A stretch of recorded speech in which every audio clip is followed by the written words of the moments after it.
মিরপুরের একাডেমি মাঠে পরিচিত পরিবেশের মাঝেই হঠাৎ চোখ আটকে যায় এক অচেনা যন্ত্রে। নেটের একপাশে স্থির হয়ে দাঁড়িয়ে থাকা ধাতব কাঠামোটা সাধারণ কোনো যন্ত্র নয়, তার নাম মার্লিন। আর এই নামের ভেতর লুকিয়ে আছে এক কিংবদন্তির ছায়া, তিনি শেন ওয়ার্ন।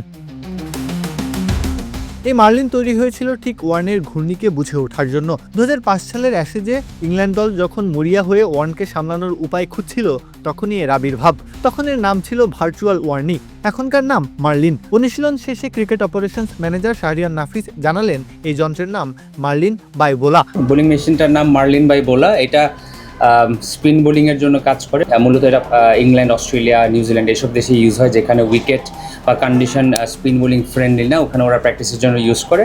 বাট এটা আমাদের প্র্যাকটিসের যে ইকুইপমেন্টগুলো আছে, এটা একটা নতুন সংযোজন। ওয়ার্ন ছিলেন এক রহস্য, এক ধাঁধা। সেই ধাঁধার উত্তর খুঁজতেই ইংল্যান্ড নিয়ে আসে স্পিন বোলিং মেশিন। মার্লিনের কাজটা ছিল অদ্ভুতভাবে নিখুঁত। ল্যাপটপ দিয়ে নিয়ন্ত্রিত এই মেশিন এমনভাবে বল ছুটতে পারত যাতে ওয়ার্নের লেগ ব্রেক, ফ্লিপার, এমনকি তার সেই ভয়ঙ্কর রিভলিউশনও অনুকরণ করা যায়। ব্যাটসম্যানরা ঘন্টার পর ঘন্টা দাঁড়িয়ে থাকতেন, যেন তারা সত্যিকারের ওয়ার্নকেই মোকাবেলা করছেন। তবু সাবেক স্পিনার টেরি জেনারের মতে কেউ কেউ বলেছিলেন, যন্ত্র যতই নিখুঁত হোক, ওয়ার্নের কবজির জাদু পড়া কখনোই সম্ভব নয়। তবু এই মেশিন ইংল্যান্ডকে মানসিকভাবে প্রস্তুত করেছিল। চাপের সঙ্গে মানিয়ে নেওয়ার একটা রিহার্সেল ছিল এটা। তবে মাঠের চিত্রটা ভিন্ন। সেই 2005 সালের অ্যাশেজে ওয়ার্ন একাই নেন 40 উইকেট।